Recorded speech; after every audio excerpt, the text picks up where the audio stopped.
बिस्मिल्लाहिर्रहमानिर्रहीम। अस्सलाम वालेकुम। आप देख रहे हैं इनोवेटिव कंप्यूटर साइंस क्लब और मैं हूं Abdul Latif. Programming in C++ में हम ऑपरेटर्स पे बात कर रहे थे, जिसमें हमने arithmetic operators, assignment, compound assignment और इंक्रीमेंट ऑपरेटर्स पे बात की। आज हमारा जो टॉपिक है वो है decrement operator. Decrement operator increment operator के ऑपोजिट है। इंक्रीमेंट ऑपरेटर वैल्यू को इंक्रीज़ करता था किसी वेरिएबल की, जबकि डिक्रीमेंट ऑपरेटर वेरिएबल की वैल्यू को माइनस करेगा, डिक्रीज़ करेगा, कम करेगा। तो बहुत इजी है। सेम अगर आपको इंक्रीमेंट ऑपरेटर की समझ आई है तो इसकी भी आपको बहुत जल्दी समझ आ जाएगी। इस वीडियो को एंड तक देखिएगा। और अगर आप पहले ऑपरेटर्स के लेक्चर्स देखना चाहें तो उनका लिंक आपको डिस्क्रिप्शन बॉक्स में मिल जाएगा, वहाँ से उनको देख सकते हैं। चलें स्टार्ट करते हैं आज का lecture. Decrement operator same increment operator है, इसमें जस्ट एक ही चीज़ का डिफरेंस है और वो है इसका जो सिंबल है, ठीक है, इससे जो रिप्रेजेंट करा होगा। तो डिक्रीमेंट ऑपरेटर किसी वेरिएबल की वैल्यू को डिक्रीज़ करता है और डिक्रीज़ भी क्या करेगा, वन वैल्यू डिक्रीज़ करेगा ये, ठीक है। और ये भी यूनरी ऑपरेटर है। यूनरी ऑपरेटर वो ऑपरेटर जो एक सिंगल वेरिएबल के साथ या एक सिंगल ऑपरेंड के साथ काम करता है। डिक्रीमेंट ऑपरेटर किसी एक्सप्रेशन या कांस्टेंट की वैल्यू को डिक्रीज़ नहीं करेगा, और इसको हम किस सिंबल से रिप्रेजेंट करेंगे, डबल माइनस के साइन से। ये डबल माइनस का साइन जो है वो डिक्रीमेंट ऑपरेटर को रिप्रेजेंट करता है। ये कांस्टेंट और एक्सप्रेशन की वैल्यू को डिक्रीज़ नहीं करेगा। अगर हम लिखते हैं a माइनस माइनस, तो a एक वेरिएबल है और इसलिए इसको वैलिड कहा जाएगा, जबकि 10 जो है वो एक कांस्टेंट है, एक वैल्यू है, इस वजह से ये इनवैलिड है। चूँकि डिक्रीमेंट ऑपरेटर कांस्टेंट या एक्सप्रेशन की वैल्यू को डिक्रीज़ नहीं करता, इसलिए इस तरह लिखना वैलिड होगा और इस तरह लिखना इनवैलिड होगा। इंक्रीमेंट ऑपरेटर की तरह डिक्रीमेंट ऑपरेटर की भी दो फॉर्म्स हैं, एक प्री फिक्स फॉर्म और सेकंड पे है पोस्ट फिक्स फॉर्म। प्री यानी कि पहले और पोस्ट यानी कि बाद में। तो आइए हम इन पे डिटेल पे बात करते हैं। इसकी फर्स्ट फॉर्म पे बात करते हैं जो कि है प्री फिक्स फॉर्म। प्री का मतलब है पहले। तो डिक्रीमेंट ऑपरेटर की वो फॉर्म जिसमें हम डिक्रीमेंट ऑपरेटर को वेरिएबल के नेम से पहले लगाएंगे। यानी अगर आप ये देखें डिक्रीमेंट ऑपरेटर और ये वेरिएबल, तो इस तरह अगर हम लिखेंगे इसे प्री फिक्स डिक्रीमेंट ऑपरेटर कहा जाएगा।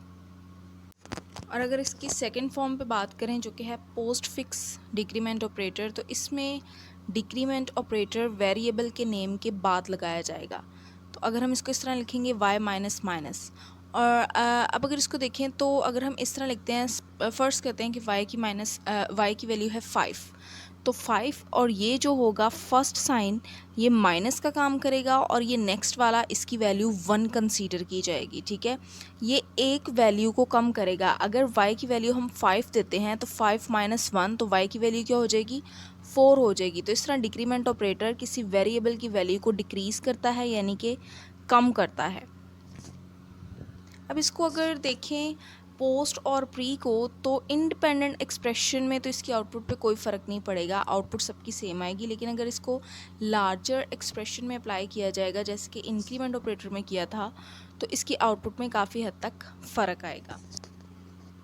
डिक्रीमेंट ऑपरेटर में हम इसकी एग्जांपल की तरफ चलते हैं। इस एग्जांपल में प्री फिक्स और पोस्ट फिक्स डिक्रीमेंट ऑपरेटर को इंडिपेंडेंट एक्सप्रेशन के तौर पे लिया गया है।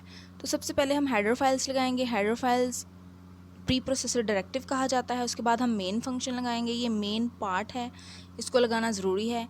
मेन की बॉडी स्टार्ट हो जाएगी, बॉडी स्टार्ट होगी इन कर्ली ब्रेसेस से और एंड की जाएगी इसको क्लोज़ करने पे, ठीक है। यहाँ पे हमें क्लियर स्क्रीन फंक्शन लगा रहे हैं।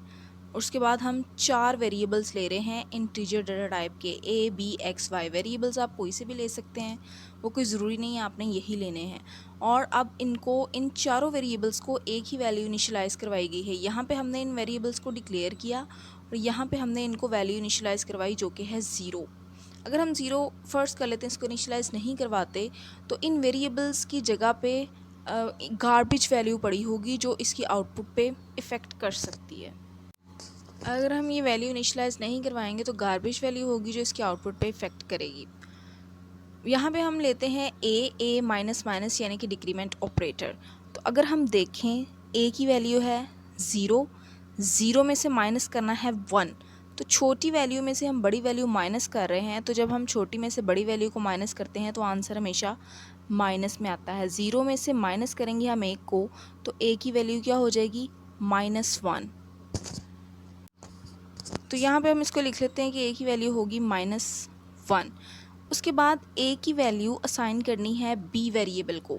ए के पास क्या है -1, तो वही वैल्यू किसके पास चली जाएगी, बी के पास। तो अब बी की वैल्यू भी क्या हो जाएगी, -1 हो जाएगी। नेक्स्ट हम यहाँ पे ये पोस्ट फिक्स डिक्रीमेंट ऑपरेटर था और ये प्री फिक्स डिक्रीमेंट ऑपरेटर है। यहाँ पे भी x की वैल्यू क्या है, 0। 0 में से माइनस करेंगे हम 1 को, तो x की वैल्यू भी क्या हो जाएगी, -1 हो जाएगी। तो इसी तरह x की वैल्यू किसको असाइन कर दी जाएगी, y को कर दी जाएगी और y की वैल्यू भी -1 हो जाएगी। ये तो प्रोसेस है जो यहाँ पे परफॉर्म किया जाएगा। उसके बाद हमने इसकी आउटपुट प्रिंट करवानी है। इसे नीचे लिखा जाता है और साइड पे भी लिख सकते हैं आप, जैसे इसको, चूँकि नीचे जगह नहीं थी इसलिए मैंने इसको यहाँ पे साइड पे लिख दिया है। तो सी आउट ये एक ऑब्जेक्ट है जो आउटपुट डिस्प्ले करवाने के लिए यूज़ किया जाता है और ये किस हेडर फाइल में पाया जाता है, iostream.h में। तो ए इक्वल जब हम ये लिखेंगे तो ये एज इट इज़ यहाँ पे प्रिंट हो जाएगा ए इक्वल, अगर आप यहाँ आउटपुट में देखें। उसके बाद हम इस वेरिएबल को कॉल करेंगे। जब हम इस वेरिएबल को कॉल करेंगे तो इसकी वैल्यू यहाँ पे प्रिंट हो जाएगी। ए में क्या पड़ा था, -1, तो -1 यहाँ पे आके प्रिंट हो गया। नेक्स्ट यहाँ पे एंडल का मतलब है कि कर्सर नई लाइन पे चला जाएगा। अगर हम ये एंडल यूज़ नहीं करते तो हमारी आउटपुट सारी की सारी एक ही लाइन में रिप्रेजेंट हो जाएंगी, डिस्प्ले हो जाएंगी, जो कि रीडेबल नहीं होंगी। तो आउटपुट को ज़्यादा रीडेबल और इफेक्टिव करने के लिए हम यहाँ पे एंडल का यूज़ करेंगे। कर्सर नई लाइन पर चला जाएगा, वहाँ पर उसे क्या मिलेगा, बी इक्वल। तो आउटपुट में क्या प्रिंट करवा देगा, बी इक्वल, और एंड पे हम जब बी को कॉल करेंगे तो वो यहाँ पे उसकी वैल्यू प्रिंट करवा देगा। यहाँ पे फिर हमने एंडल का यूज़ किया, एंडल के यूज़ से कर्सर अगली लाइन पे चला गया और यहाँ पे हमने क्या देखा, x इक्वल। उसके बाद x को कॉल करेंगे तो x की वैल्यू यहाँ पे आ जाएगी। फिर नेक्स्ट एंडल है, एंडल से कर्सर नई लाइन पे चला जाएगा और उसे नेक्स्ट क्या मिलेगा, y इक्वल।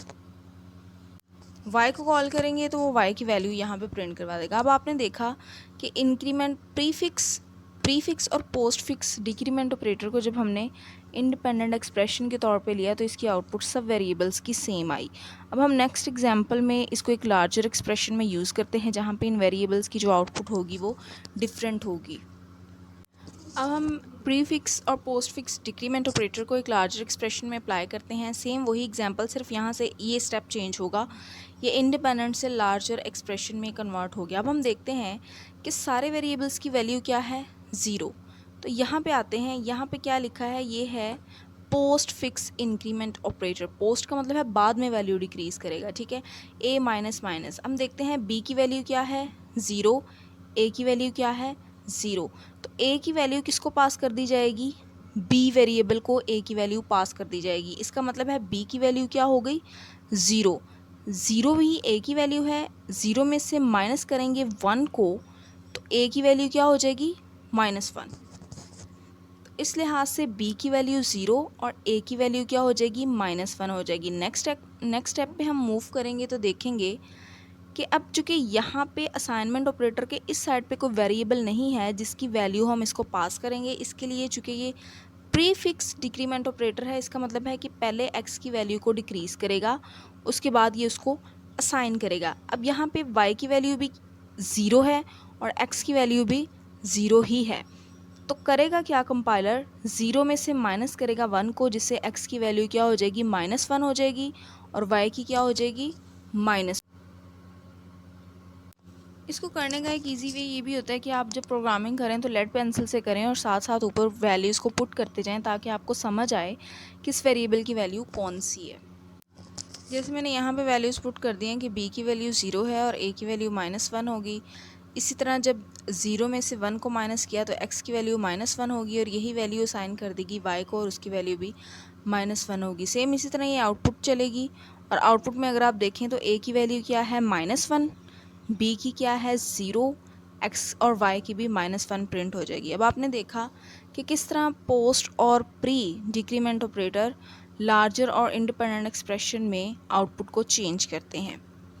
तो ये आज का हमारा टॉपिक था ऑपरेटर्स। और नेक्स्ट हमारा एक टॉपिक है ऑपरेटर्स पे जो कि है ऑपरेटर प्रेसिडेंस। वो इंशाल्लाह हम कल इस पे बात करेंगे। ऑपरेटर प्रेसिडेंस का मतलब ये है कि किस तरतीब से ऑपरेटर्स जो हैं वो एग्जीक्यूट होते हैं, ऑपरेट होते हैं, राइट टू लेफ़्ट या लेफ़्ट टू राइट, या पहले कौन सा ऑपरेट किया जाएगा। अगर आपको आज का लेक्चर अच्छा लगा हो तो इसे ज़रूर लाइक कीजिए, और अगर आपका कोई सजेशन या कोई क्वेश्चन हो तो आप कमेंट में पूछ सकते हैं। इसके अलावा आप इसे अपने फ्रेंड्स के साथ शेयर भी कीजिए, और अगर अब तक आपने मेरा चैनल सब्सक्राइब नहीं किया तो उसे भी सब्सक्राइब करें और साथ दिए गए बेल आइकन को भी प्रेस करें ताकि मेरी अपलोड होने वाली वीडियोज़ का नोटिफिकेशन आपको मिल सके। मिलेंगे इंशाल्लाह बहुत जल्द अपने नए लेक्चर के साथ। अल्लाह हाफिज़।